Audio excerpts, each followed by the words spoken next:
Emotional for local leaders as well. The death toll expected to continue climbing. Officials tell us the number will continue to change as the situation evolves.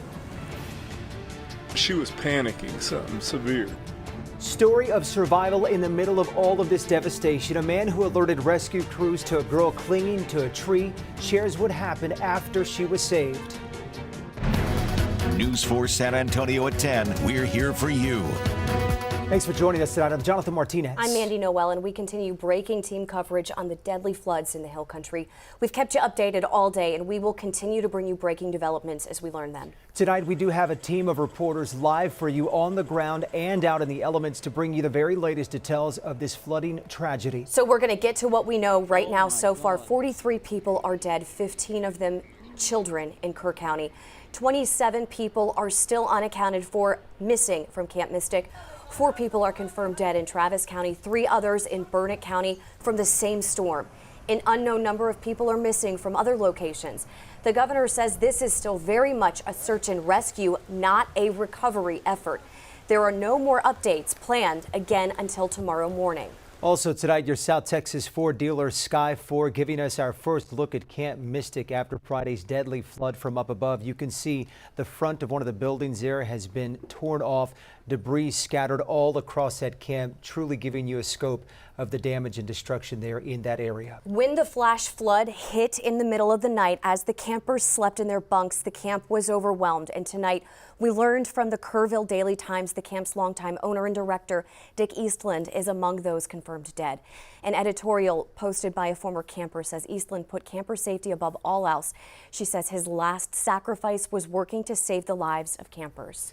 State, local, and federal authorities all assuring the public they are doing everything that they can to find those still unaccounted for. News 4 San Antonio's Jay Avila kicks off our live team coverage from Kerrville tonight. Jay, what are the takeaways? Well, Mandy and Jonathan, just to give you an idea of the destruction here, I'm about 100 to 150 yards upslope from the Guadalupe River, and you can see the kind of damage that it causes some of these houses in Kerrville. This one was saved because it was up on pillars, but still the damage is extensive here. But wanted to go back to some of those aerial pictures that we shot today, because most of the damage and loss of life, of course, was out in the remote areas, these isolated camps and RV sites, places where people were swept away in the middle of the night. As far as the search efforts, we're told since 6 this morning, they have covered 100 meters on either side of the river from a mile north of Camp Mystic down through Hunt and Ingram, and it is very slow going, slogging through all of that. Perhaps the most even more unpleasant than the task they have is the prospect of what they might find with all these people missing. And they have been trying to give crews some downtime, but they are operating with urgency because they want to treat this like they're looking for survivors, for people who are alive. They don't want to treat it like a strictly recovery type of a mission. Now, there was a briefing earlier today with Homeland Security Secretary Kristi Noem and the governor, and they made some reassuring comments about how many resources and how much money from the federal government will be put toward this effort. Let's take a look at some of what they said. That's right, the state's governor and the top emergency management official say this operation going on now will continue to move more and more from rescue to one of recovery. We will be relentless in going after and ensuring that we locate every single person who's been a victim of this flooding event.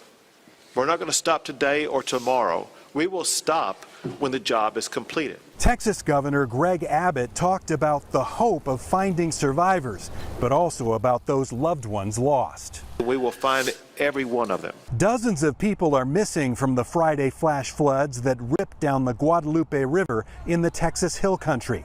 Among the missing, 27 girls from one summer camp. This tragic situation is something that is unprecedented. The destructive, fast-moving waters rose 26 feet in just 45 minutes, washing away cars, campers, and homes. I continue to ask everyone who sees this day to pray for Kerrville and Kerr County. Mike Taylor and his wife had just put in an offer on this house about 100 yards from the river in Kerrville. Now he says he's too afraid to live here. It's unreal. And the kids, you know, we have a daughter, and we just, even riding through here, me and my wife are just saying, wow, we can only imagine the terror that the children had, you know, and the helplessness that the parents felt. Wow. Those are the thoughts that are haunting everyone tonight, and at least we did get word from Secretary Noem today that there would be more help coming from the Coast Guard and from Customs and Border Protection, helicopters, fixed-wing aircraft, the helicopters with thermal imaging to help with the search at night. And she said that your prayers have made a difference and that you are not alone. The country's hearts are with you. Jonathan and Mandy? Hey, Jay, thank you. Excellent reporting. And I'm wondering if you can walk us around a little bit where you are and kind of explain that for us. Well, it's kind of hard to see here, but this home here is up on pillars, like a lot of homes along the river in many areas of south central Texas. You can see that the stairway was destroyed, and through on the other side, again, difficult to see, but you can see some of the brush here. Huge logs were swept through the entire bottom floor, and just down behind us, the trees were just snapped like matchsticks, and you can see some of the debris, you know, all over here. This right here was presumably the railing to the staircase at one point. This over here is the, as we see on a lot of homes in places like Seguin and New Braunfels, this is the elevator that they use to get up to the house because it is elevated. But you can see that it still has faced a lot of damage. And that gentleman that I talked to, he said he put an offer in on this house Thursday, and then the waters hit on Friday. Wow. And his wife just said he can't move in here. They can't live this close. A frightening thing, he said that they almost came here to spend the night in their RV down below on Thursday or Thursday night, but they decided not to do it, and he's grateful for that. Certainly would have been much different of a story. Jay, thank you for that reporting out there.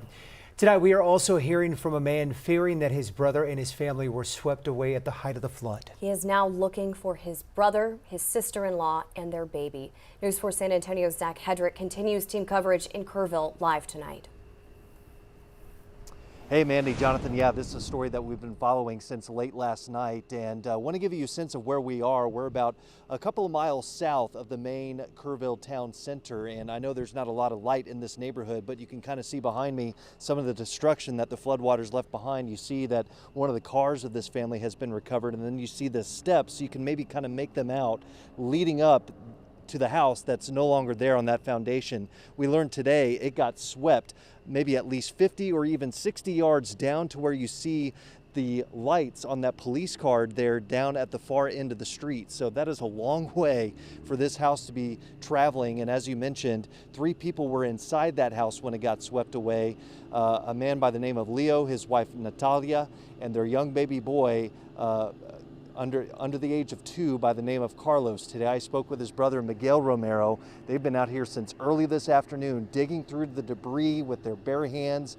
Somebody brought in a backhoe as well to help them. They're just trying to find any answers that they can to find their relatives. A lot of emotions, especially when we found, you know, stuff of the baby, you know, the bottles, some pictures, you know, his bed, just everything. And we even found my brother's bed, and my other brother Gustavo, he was like, well, that's his bed. And I was getting ready for the worst to see if something was tangled up in there. When I pulled out the baby's crib, it felt like something heavy was in there, but luckily it was just water. But right there and then you don't know. It's been an emotional day for Miguel and his family, and they're going to be out here tomorrow. They stopped their search a little before 9 o'clock tonight when they ran out of daylight, but they're going to be back out here again. They're hoping by sharing their story that some other county officials or even state search and rescue teams will be able to come out and help them find Miguel's brother, his wife, and that young baby boy. Just a heartbreaking story out here tonight, Jonathan and Mandy. Zach, I was listening to that interview and I have a question for you because he was explaining as you were talking to him, we're going to keep coming out here and we've looked around and I didn't know if I would find him in the mud or under the limbs. It horribly seems like they're not expecting to find their loved ones alive. Yeah, they've kind of accepted that fact. It sounds like just talking to Miguel at this point, but they're still wanting to be out here and looking for them because they just want to know what happened and finding them so they at least have some closure. So yeah, Mandy, it's emotionally just heart-wrenching stuff listening to them, and they've been out here all day. Miguel's wife, Julie, was telling us that she had to keep reminding her husband and the rest of his relatives to stop and take breaks because these guys were going nonstop since very early in the afternoon. Indeed, they have been. Zach, thank you for that. We talked about it pretty much throughout the day as we had team coverage, that time is of the essence. Time is certainly precious right now with the sun going down once again. I mean, time is really of the essence to hope, to hold out hope that survivors are still out there. And our thoughts are with every single one of those families, including the ones that Zach just spoke with. And we know search and rescue efforts are still underway even now. The sun is long past gone, but they've been searching since the early hours yesterday. We are also getting a clearer picture of the conditions that crews are up against as they effort to find any other possible survivors. Tonight, a look at the vast destruction from high above. Incredible images of sheer devastation. For the first time, we're getting a bird's eye view showing the aftermath of the powerful hill country flooding that sadly proved deadly, with the death toll that continues to rise. Exclusive video from your South Texas Ford dealer Sky 4. Along the banks of the Guadalupe River in Kerrville, debris can be seen scattered for miles. In many places, trees can be seen toppled over, and in other places, homes wiped from their foundations. Farther down the river, a similar scene of destruction. These images between Hunt and Camp Mystic, where tragically young campers remain missing. Other parts also impacted, washed out bridges left impassable, and piles of even more debris, trucks, trees, and everything in between. All of it painful reminders of the wrath of a wall of water that swept through this area. As efforts are still underway to find those who remain missing, the road to recover for many is only just beginning. Also tonight, this is some new video sent in to us from Hunt. You can see the popular Hunt store along with the post office there. Popular places now gone. And over the last few days, our crews have captured incredible, breathtakingly horrible and heartbreaking videos of the flooding. One shows a girl who was swept 12 miles down the river before she was able to cling to a tree and wait for rescuers. And tonight we were able to catch up with one of the people who helped to rescue her. News 4 San Antonio's Darian Trotter has this remarkable story for us. She was panicking something severe. Carl Jeter describes the miracle he won't soon forget. Around 8 a.m. Friday, he heard the frantic cries of a young woman, then saw her naked, clinging to a tree, narrowly escaping the relentless, fast-moving floodwaters just inches below. Hey, I see you. We're going to get you.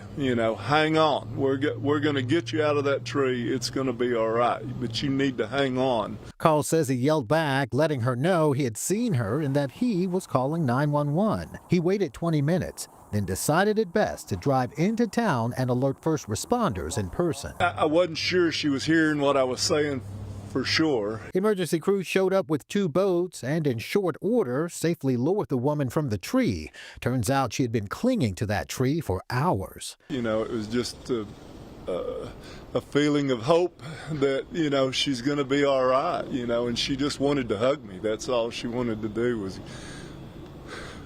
was give me a big hug. So we embraced for a bit, and my wife had gotten towels and blankets, and we got a trash bag and put over to try to warm her up because, she had lost a lot of body temperature at that point, and she's nicked up and banged up and what have you. Carl says he welcomed her into his home, providing food, a warm shower, and clothes. You know, she's in shock at that point, obviously, and she kept just apologizing profusely. Oh, you know, I've made a mess in your bathroom. Can you know, is there a broom or something I can use to help clean up? And we're like, no, honey, don't worry about what's going on. You know, I mean, we're just thrilled that you're here, you know. The woman shared she's from Midland and was in the area with 5 of her family members. They noticed the water rising and tried driving to higher ground, but the water just kept on rising, sweeping her and her father downstream. One by one, she lost sight of her parents as she was swept at least 20 miles from the Hunt Ingram area, finally resting on the tree in Center Point. I mean, and, you know, we talked and embraced and talked about the fact that it was truly a miracle. You know, she acknowledged that, you know, I guess the Lord has a better plan for me. It is an incredible miracle that she survived that. This is footage of damage near one of the dams on the Guadalupe River earlier today. Dozens of people still missing, at least as a result of the floods, but we don't have an exact number at this moment. Yeah, right now they say it's still too early. It is nearly impossible to tell just how many people were in the area visiting or perhaps even on vacation, but families and friends have been posting all over social media about their loved ones who do still remain missing tonight. Let's get to Emma Allen over at the live desk with an update. Emma? Well, Jonathan Maney, the Odessa Police Department posting on social media today saying one of their officers is one of the several people missing after this deadly flooding. The police department says Martin and some of his family took a trip to the Guadalupe River near Kerrville for the 4th of July. The department has been in contact with local and state authorities, and they've offered their assistance, but that assistance for right now has been denied as officials believe they already have enough resources and manpower helping near the Guadalupe River. And the police department is asking for prayers as they continue to wait for an update, a hopefully positive one, on one of their own tonight. That is the latest from the live desk. All right, Emma, thank you for that update. We do want to remind you of those reunification centers that do still exist in those areas that have been affected. That does include Ingram Elementary, the Arcadia Live Theater, also Comfort High School. And this is new video that we've got in tonight. Actually, this is from, in this video, you'll see the flood gauge getting swept over in this quick-moving, fast flash flood. This is what we've been dealing with. This is a kind of a video that summarizes the last 2 days from the moments that we had overwhelming high waters, flash floods, to today when it's been focused and concentrated on cleanup and search and rescue. The rain has subsided at this point. But the question tonight is for exactly how long. Chief Meteorologist Chris Suchan, he's been tracking the storms for us now for several days. Chris, are we finally going to get a tad bit of relief tonight? Tonight we will, yes, but we're not done with the potential for some showers and thunderstorms in our forecast. And in fact, the National Weather Service did extend the flood watch now to 1 o'clock in the afternoon tomorrow. And so you see this does include the Hill Country and Bexar County, and it certainly includes counties up to our north, which has also seen quite a bit of flooding here over the past couple of days. Now tonight, we're not worried about anything in the way of downpours or lightning popping up on us here. A little bit like last night in our region where it was really pretty quiet outside of a sprinkler or two. Of course, you have the bats that are being picked up here on radar, but we are settling into a pretty just cool, humid July night. And I say cool is, the 70s. We didn't even get to 80 today in San Antonio. The rainfall, well, the western side, not much, just enough to get the streets wet and a couple puddles. The east side, that's where you saw some big rain there in Converse, over 2.5 inches of rain. Timberwood Park to Kinder Ranch and Bulverde. As you go across Cibolo Creek, that was a zone of 3 to over 4 inches of rain up here. We had some flash flooding in this area. East side of Lavernia, over 2 inches of rain. And there, of course, you have New Braunfels. That was on the northwest side of town where we had 5.5 inches of rain. And Seguin was the big total of the day today. That was on the east side of Seguin where we had over 8 inches of rainfall, and we had those flash flooding issues early in the day. That was the highest amount for the day for round 2. Of course, today we were worried about some additional flash flooding that we would see in our area, but this time it would be probably the I-35 corridor, Bexar County or east, and that's where it did in fact set up. And there you see again the heavy rain that was south of the dam. That's why we had some flooding today in New Braunfels. It was not the Guadalupe River flood coming in from Kerr County. That, of course, is being contained by Canyon Lake, which is the flood control lake here. So all that flooding was from the heavy rain below the dam, but all those river levels have subsided too here. That's the nature of flash flooding. It's only going to rise and sustain as long as the rain is producing it. But once the rain shuts down or lets off on the intensity, the flash flooding rapidly dissipates as well. Here's a check of the river levels tonight. Kerrville is at 761. Comfort still over 1,000 cubic feet per second. That number in Spring Branch now is below 10,000, just at 7,350 cubic feet per second. You can see in New Braunfels, your river level now is below 1,000 cubic feet per second. And here in the Medina River, we still have strong flow into Medina Lake, where Pipe Creek, though, is now at 954 cubic feet per second. I want to get you a lake check here. And the official data now on Canyon Lake is the equipment has malfunctioned. So that was as of 12:30. So I do not have an updated reading for you on this, but compared to 2 o'clock in the morning today, up about 6 feet, over 6 feet. Medina Lake now is up over 6 feet from 2 o'clock this morning. And I do want to note that Lake Travis is up substantially too. It's up about 14 feet from earlier this morning. So we still have that rain chance, the flood watch. The reason why is we have the remnant trough axis right here. In the atmosphere, it just needs to reload. It's been worked over again. It'll do that tonight, but what will happen is this axis will begin to shift west. So my feel is that this area here is going to be primed for some showers and storms tomorrow. And notice that does include the western hill country into the Edwards Plateau in Val Verde County in our far western tier. And I want to show you one of the computer models here. This is the HER model, doing a great job. It's been a very reasonable model here for the past few days as I've been forecasting the event and getting you through it. So I continue to have a lean on this particular model. You see in the morning, there isn't really much. That's about 3 or 4 in the morning. But then with some daytime heating, the trough axis is activating once again with showers and storms. That is at 2 to 2:30. And then watch the trend here. You see they begin to sink south into the hill country. Now, this is not a repeat of what we had Thursday night into Friday, but you could get in some of these pockets rainfall rates that do tick up 1 to 2 inches per hour if you do get a heavy core. And it wouldn't take much in this area after all that water we have seen, super saturated, to get a quick little burst of some flooding before it quickly shuts down. So you just have to be on alert for that. And of course, we're thinking about all those crews that are out working. This could be a bit of a situation that they have to work through or around or wait for it to pass. And so we have that tomorrow. And then we have another kick of some showers and thunderstorms in Monday's forecast out west. This is what's left of that remnant trough axis and little area of low pressure.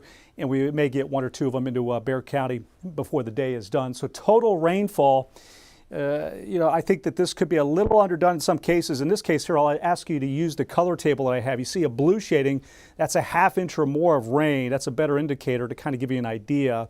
That purple shading is 1.5 inches of rain.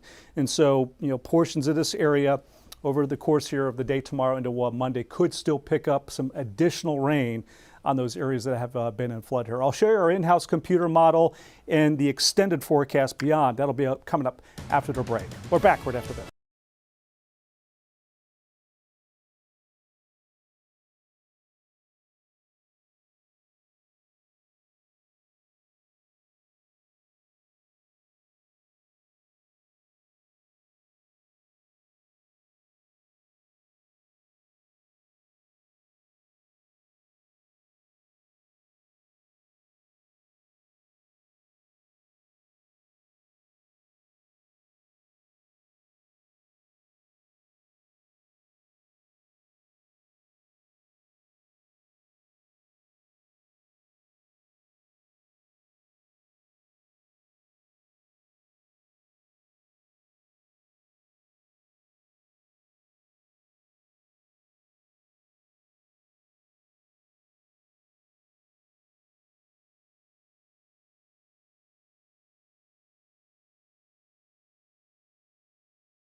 up on that continued search at Camp Mystic. We know canines were also on the ground today. This video showing the aftermath of that deadly flooding, what that powerful water did to these large trees there. Authorities on the ground with canines searching riverbeds, looking for anybody that may be in that area. Officials saying they are continuing their search along the river, whether that's by air and helicopters, by boat, or walking in those areas, just like that video you are seeing here with the canines. Officials saying they will not stop the search efforts until everyone is found. That is the latest from the live desk. All right, Emma, thank you for that. One of the hardest hit areas along the Guadalupe River is over at Camp Mystic. News 4 San Antonio's Joe DiCarlo joins us with a look at some of the damage and devastation.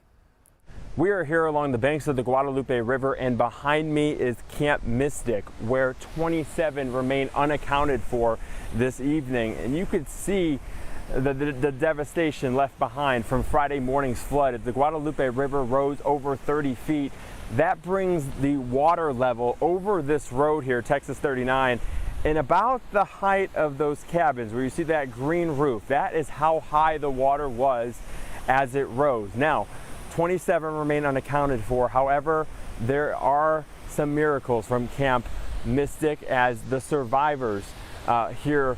The campers, they woke up in the middle of the night to see the floods rising and the Guadalupe River rising. They ended up climbing this hill here up to the Mystic sign, if you can see that beyond the trees, and that's where they rode out the storm.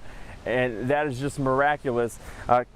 It is pitch black darkness here once the sun goes down, and that's what they had to deal with as the water rose. Now you can see the devastation here. You see shirts down there, you see canoes, there are cars, there are boats throughout the river, and it's not just here. This devastation goes from here all the way back to Kerrville. That's about a 20 to 25 mile distance here along the Guadalupe River, and it's nothing but this. Trees that are down, people's lives shredded in the trees, and devastation up and down the Texas Hill Country along the Guadalupe River. Now, Texas Governor Greg Abbott, Kristi Noem, they were here at Camp Mystic earlier this afternoon. They were touring the damage and had a first-hand account of what it was like as the waters rose.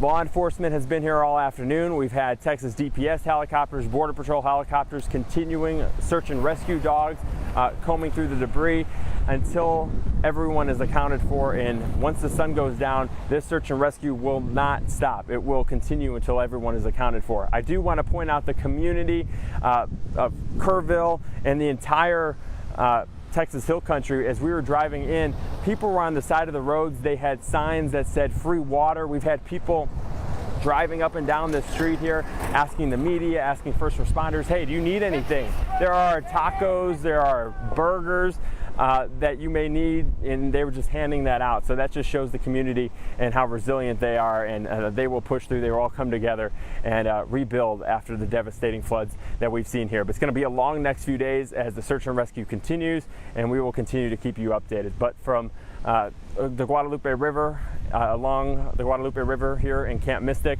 I'm meteorologist Joe DiCarlo, News 4 San Antonio. Back to you. And you know, that's really has to be expected. We're known for coming together as a community in times of tragedy like this, so it comes as no surprise to see neighbors helping neighbors in the manner that we are. It's been truly remarkable. Indeed. While the flooding in Kirk County has been a big concern for local, state, and federal officials, those in New Braunfels were also issued a flood warning a bit earlier today. Ken Chapman sending us this video from his backyard there in New Braunfels. His rain gauge at one point collecting 7 inches of rain, quite the amount of water there. Elsewhere, we have flooding video from Vicki Redding. This is Waco Springs Loop Road. Also in New Braunfels, very high water situation there.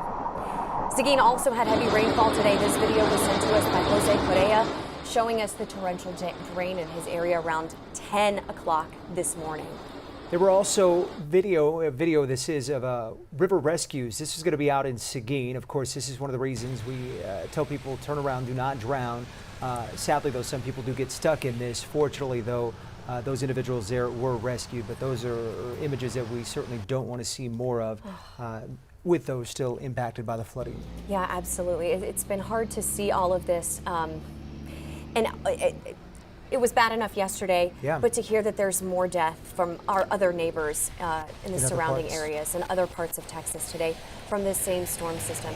it's been tough. And as we mentioned, we do have a death toll that currently stands at 43, but as you mentioned, there are others who passed away in surrounding areas. Sadly, we still don't have a definitive number on the amount of people who are missing. We are anticipating a press conference first thing in the morning about 10 o'clock, where we would hope to get updated numbers. Unfortunately, though, we also anticipate the number of fatalities to also go up at that time. Because at this point, we'll have heard from them last at 6 p.m. on Saturday, and we won't hear from them again until 10 a.m.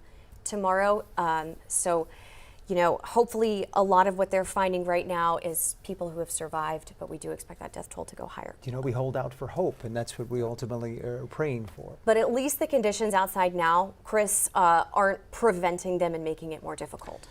Absolutely, Mandy. And you know, through the day today, we did have some flooding in our area. Once again, it was what we call round 2 today of this event, but it didn't happen where the search and rescue operations have been underway.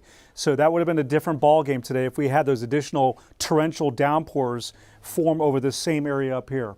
You can imagine here. So while we did have issues and we had the warnings, it was all in an entirely different part here of our 4 zones of our viewing region. Now out there tonight, outside of maybe a random little sprinkle or mist that might be out there, it's just the bats here tonight. That's it. That's all that we are picking up here on radar. Now, as we take a look at what we have for tomorrow, it's not the all clear on the flood watch here. The National Weather Service felt compelled, based on the data we look at here, to say we need to have this flood watch in effect yet again for another day. And this does include the Austin area right into San Antonio and out to the west.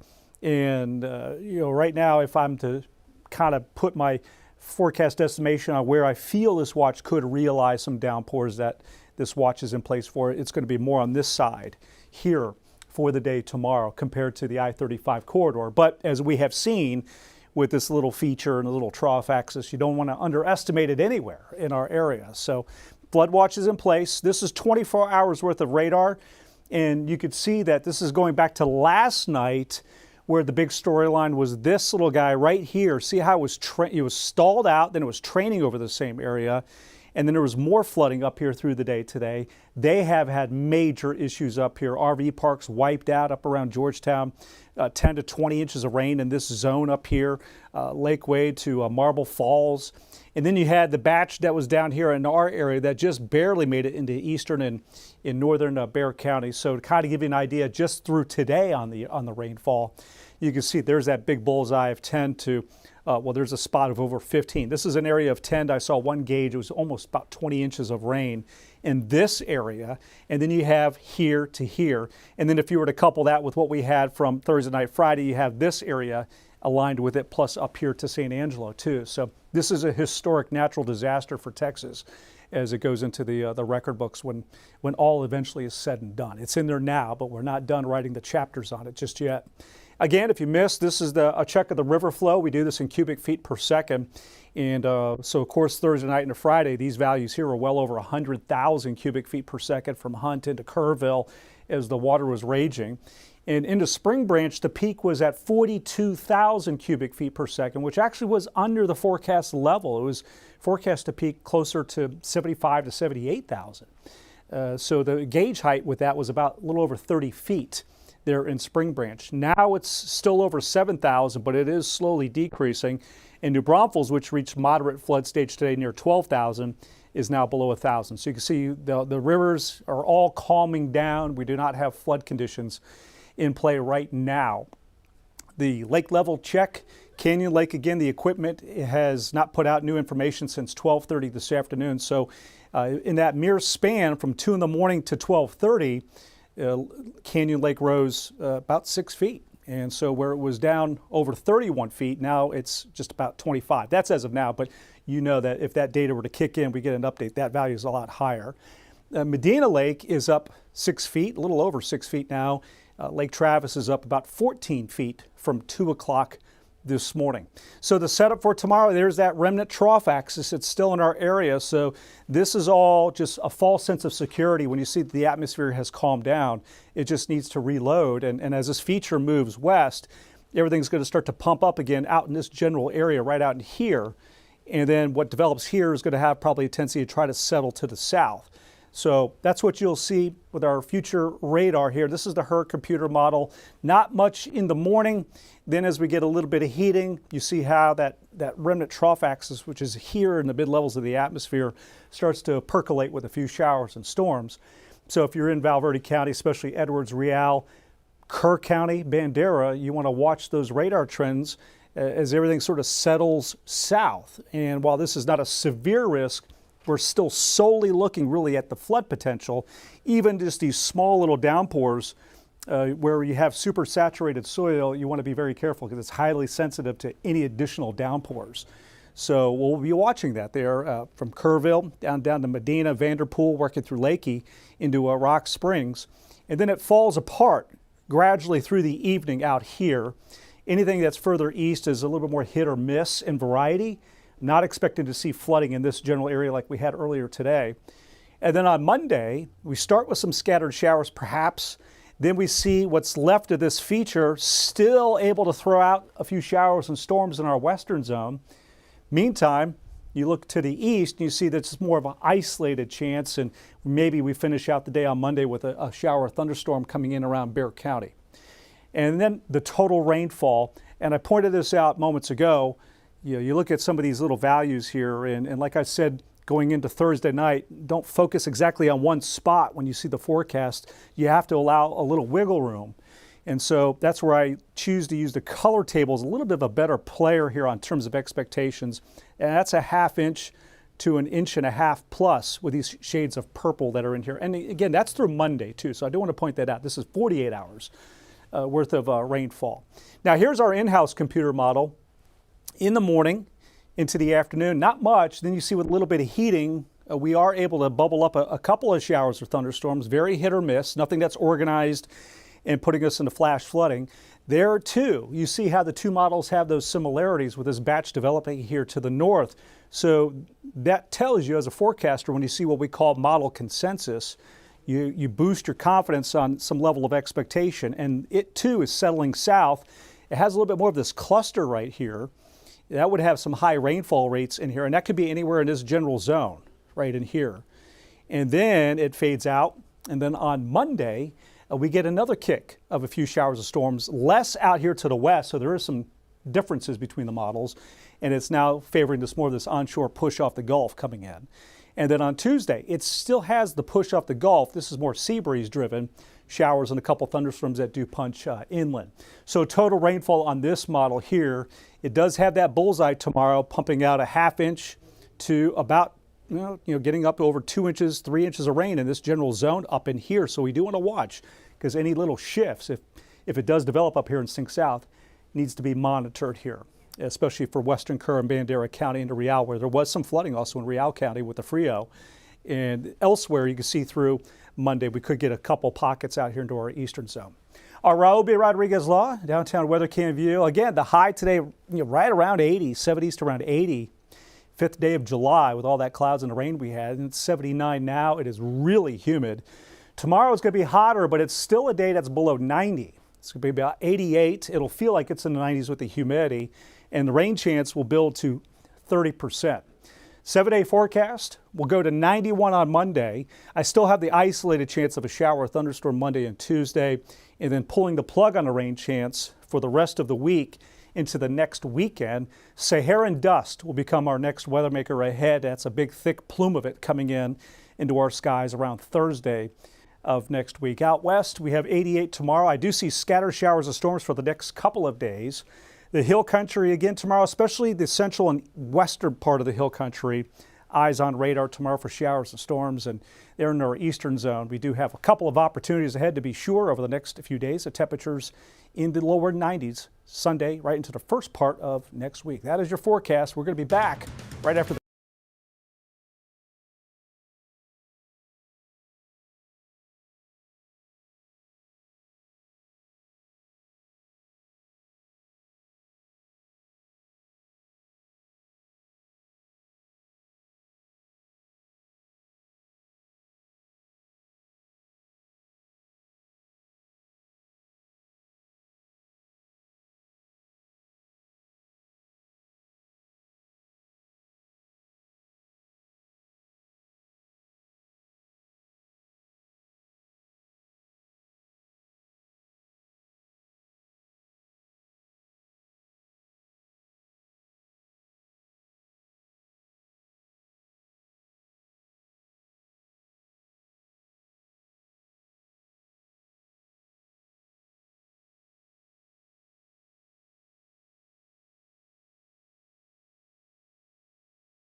Okay, let's get to what we know right now. We know that 43 people did not survive the floods. 15 of them are children in Kerr County. 27 are still missing and listed as missing from Camp Mystic. 4 people confirmed dead in Travis County, 3 others in Burnett County from the same storm.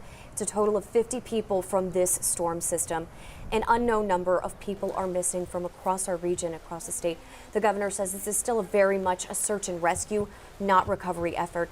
There are no more updates planned again until tomorrow morning at 10. And that is when we do plan to hear Yes. from city and local community leaders out there to hopefully give us an update on some of those numbers. And we are praying that some of those will be successful rescue missions. And as we've heard so much about these efforts, it's this process of crews, the search and rescue experts getting on the ground. But they're not just walking on regular mud or dirt. They have to sift through debris. Quite a bunch of debris, and we've been giving you that bird's eye Extensive. view of all of it. In fact, let's check in with Jay Avila tonight, who continues our team coverage to give us a sense of what it is that they are up against. Jay?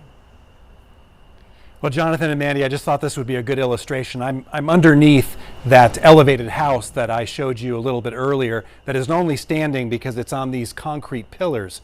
But you can see these huge logs that were washed in that would cause so much damage to a house if it was on level ground. All this debris came in.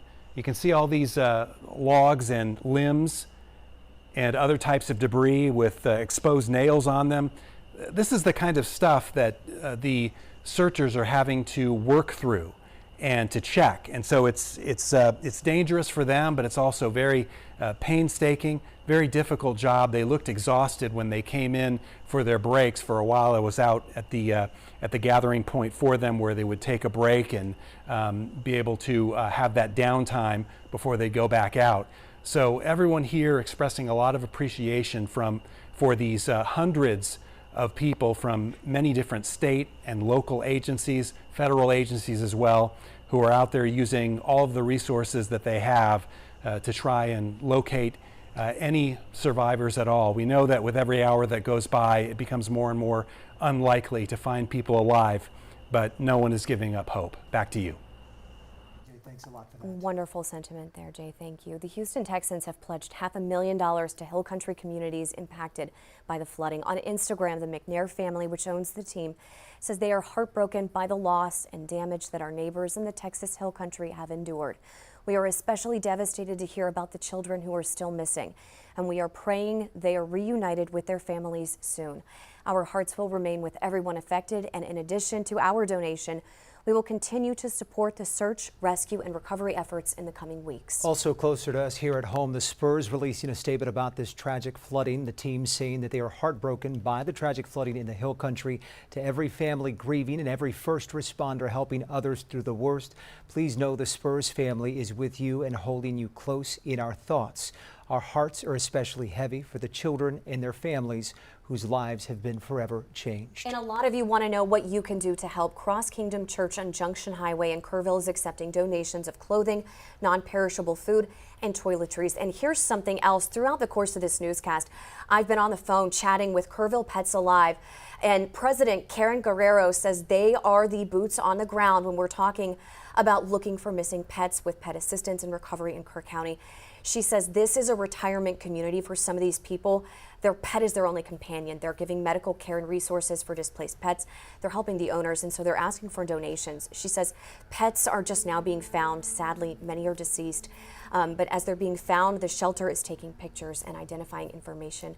There are now around 40 reports of lost pets, and they're doing everything they can to reunite them with their owners. All good information to know. They also want to pass along a bit of information from the South Texas Blood and Tissue Center. They are saying because of the flooding tragedy out there that a lot of blood drives have been canceled in the affected area, and because of that continued rain that we did see in some spots, that is impacting the ability of donors